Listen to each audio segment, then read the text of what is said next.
Dhe do të flasim për vdekjet në vendin e punës. Policia e Kosovës sot ka njoftuar se ka arrestuar dhe dërguar në mbajtje një të dyshuar për rastin e humbjes së jetës së një punëtori që ndodhi gjatë ditës së djeshme në Gjakov. Sipas policisë, punëtori ka vdekur pasi ka rënë nga lartësia e një ndërtese ku ka qenë duke punuar. Ky është rasti i 9 i vdekjes së punëtorëve si pasojë e lëndimeve në vendin e punës që është regjistruar brenda këtij viti. Ndërkohë, institucionet kanë nisur inspektime në sektorin e ndërtimtarisë, por apo bëhet mjaftueshëm për të parandaluar këto tragjedi? Do të flasim në minutat në vazhdim. Në një lidhje direkte kam ekspertin për siguri dhe shëndet në punë, Naim Bajraktari. Zotri Bajraktari, përshëndetje. Përshëndetje edhe për juve. Fatkeqësisht, çdo ditë më shumë po rritet numri i personave që humbin jetën në vendin e punës, pavarësisht angazhimeve të ditëve të fundit të institucioneve për të inspektuar dhe rinspektuar në fakt në pjesë të ndryshme të Kosovës. A jemi në një situatë, po themi, alarmante, serioze për gjendjen e sigurisë sidomos në ndërtimtari?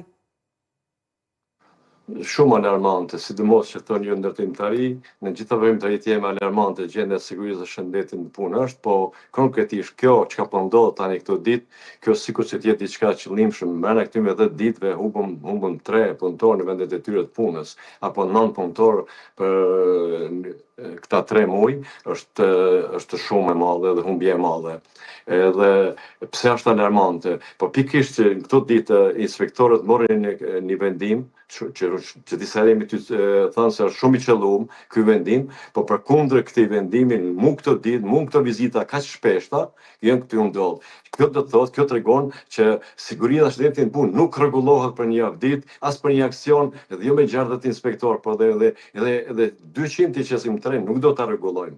Nëse nuk do të jemi të rregull, nëse këto ditë nuk e sensibilizojmë na këta punëdhënës, apo këta punëtor, edhe këta inspektor, që çka do të bëna që ta ndalim këtë trend, kështu tek kësaj që ka ndodhur.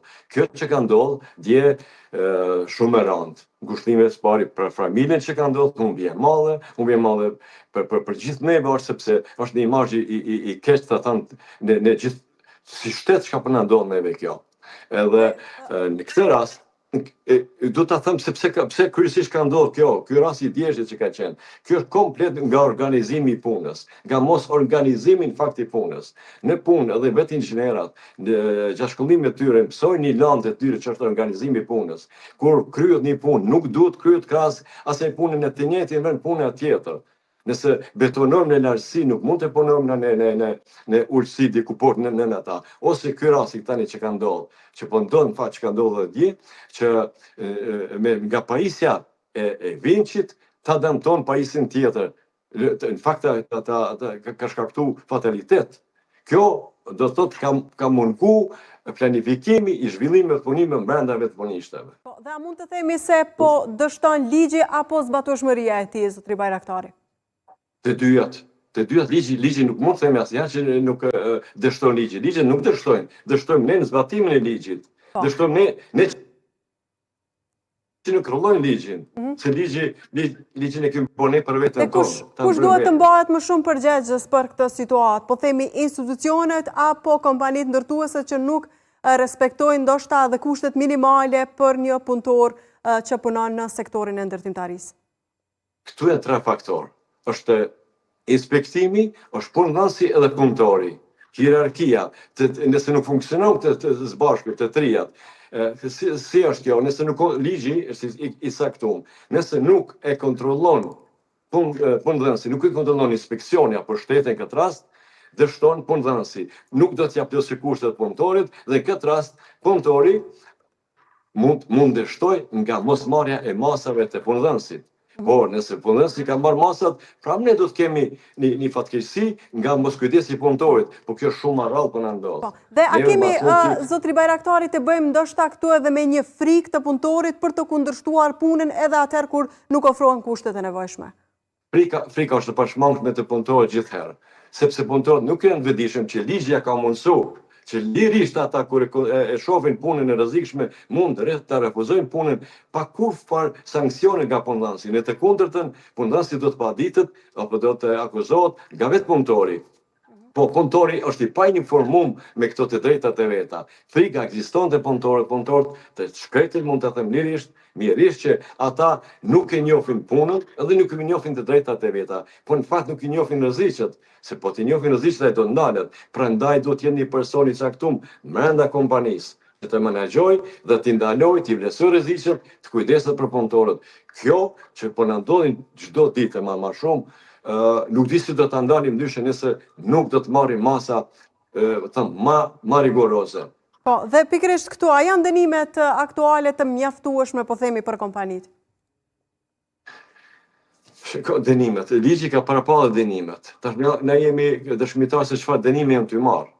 Nëse marrim masa na që tani dëgjuam për arrestimet e këto, të janë çështje të ligjit. Po nëse shkojmë mas një kohë më vonë, do të shohim se çka ka ndodhur me ata, çfarë dënime kanë marrë.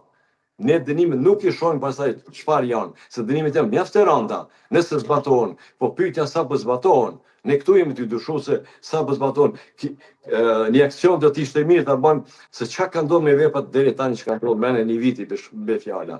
Çfarë dënime morën, për çfarë sankcion? Në tjetër çfarë masa morën kompanitë? Nëse nuk i marrin kompanitë masa, ne do të vazhdojmë me këtë trend. Kështu edhe humbja këtu me jetës të njerëzve është vërtet e dhimbshme. Dhe nëse vazhdohet, po themi, me këtë ritëm, a rrezikojmë që ndoshta ky vetë jetë ndër më fatalet për punëtorët Kosovë? Na kishim vitin e kaluar shumë me fatalitet të madh. Shumë. Kishim 34 raste të vdekjes. Po tani për këto 3 muaj na mrinëm të jemi 9 vdekje. Nëse shi vazhdojmë me këtë trend, unë uroj të mos vazhdoj këtë trend sepse është por si është kjo, pa kontrolla, si është ka shkon kjo neglizhencë, tham prapë përsërisë mania të punëdhënësve të inspektorëve, me këtë neglizhencë nuk do të arrijmë askund. Përkundër kësaj përpjekje këto 2 javë që kemi dalë në aksion gjithë në inspektorët në gjithë Kosovën. Nëse vazhdon ky trend, po unë uroj të mos vazhdoj ky trend. Mendoj që këto 2 javë do sensibilizohet diçka, përkundër që më në këtyre ditëve vetëm se në inspektimet i bëna ndodhen këto 3 raste. Qartë, zotri Bajraktarit, falenderoj shumë që ishe në këtë lidhje të drejtë për drejtë. Gjithë të mira, të urojmë që të sensibilizohemi dhe mos na ndodhin këto, të rujmë punëtorët tanë. Uroj